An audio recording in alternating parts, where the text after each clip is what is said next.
말씀으로 복된 하루를 시작하시는 사랑하는 교회 여러분, 그리스도의 이름으로 여러분들의 삶을 응원하며 축복합니다. 함께 기도하며 말씀 묵상을 시작합니다. 사랑하는 하나님 아버지, 오늘도 우리에게 새로운 생명을 허락하여 주시고 말씀의 자리로 초청하여 주심에 감사합니다. 새롭게 시작된 복된 한 주, 살아계신 주님께서 우리의 걸음걸음을 친히 인도하여 주시고 지키시며 돌보아 주옵소서. 오늘 하루 주님 말씀이 내 삶의 힘과 능력이 되게 하시고 말씀 따라 한 걸음 한 걸음 나아갈 때 주님의 인도하심의 은혜를 경험하는 복된 날 되게 하여 주옵소서. 예수님 이름으로 기도드립니다.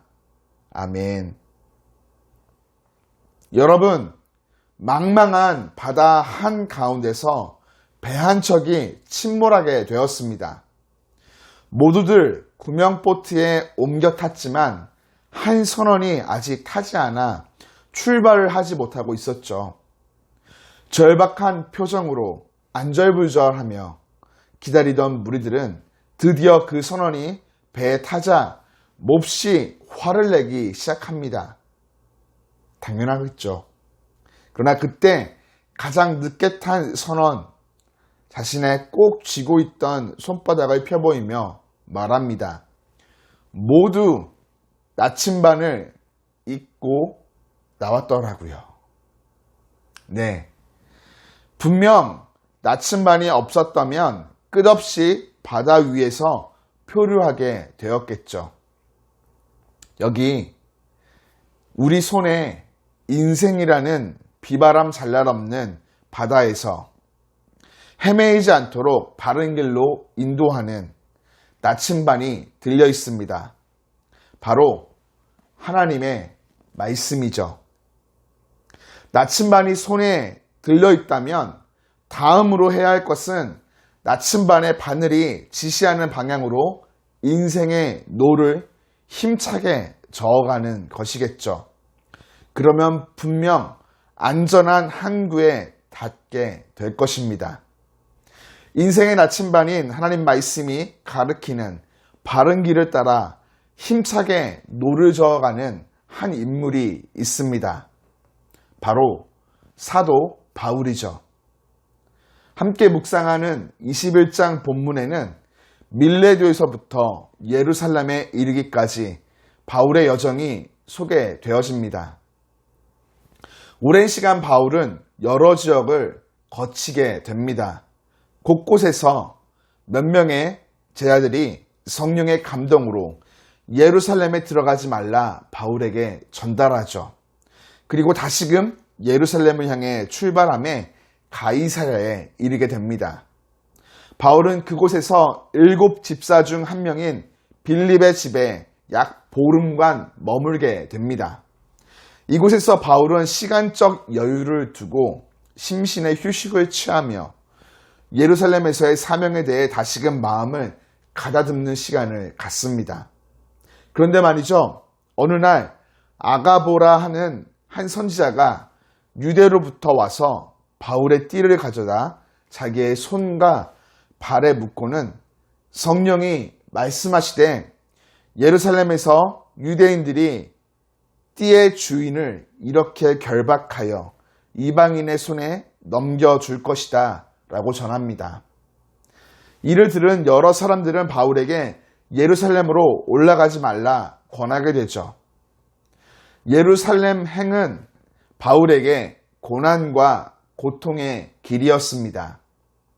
성령께서는 주위 여러 사람들을 통해서 고난과 결박이 그를 기다리고 있을 것을 재차 확인시켜 주셨죠.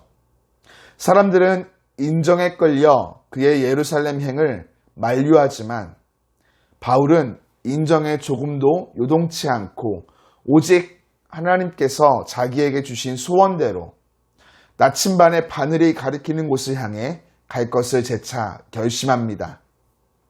하나님의 뜻을 따라 예수님께서 십자가를 지고 죽기 위해 예루살렘으로 올라가신 것처럼 사도 바울도 하나님의 뜻을 따라 자기 앞에 놓인 고난의 잔을 마시기 위해 예루살렘 행을 결심한 것입니다.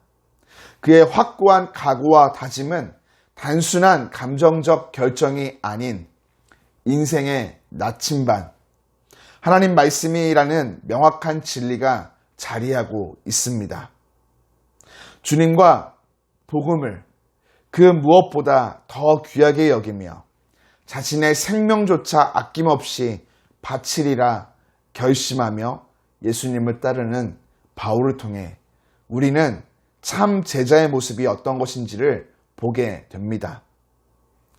그리스도인들은 인생이라는 바다에서 되는 대로 표류하는 삶을 살아서는 결코 안 됩니다. 오직 하나님 말씀을 붙잡고 선한 목자 되신 주님의 인도하심을 따라 성령의 능력을 힘입어 똑바로 우아하고 당당하게 걸어가야 하죠. 사랑하는 교회 여러분, 새로운 한 주를 시작했습니다. 우리의 매일의 삶이 큰 파도와 바람이 불어오듯 비록 고되고 어려울지라도 나침반의 바늘이 언제나 정북을 가리키듯 하나님 말씀이 가리키는 정도를 따라 주님 손 붙잡고 성령의 능력을 힘입어 힘차게 나아가기를, 그래서 승리를 누리기를 주님 이름으로 축복합니다.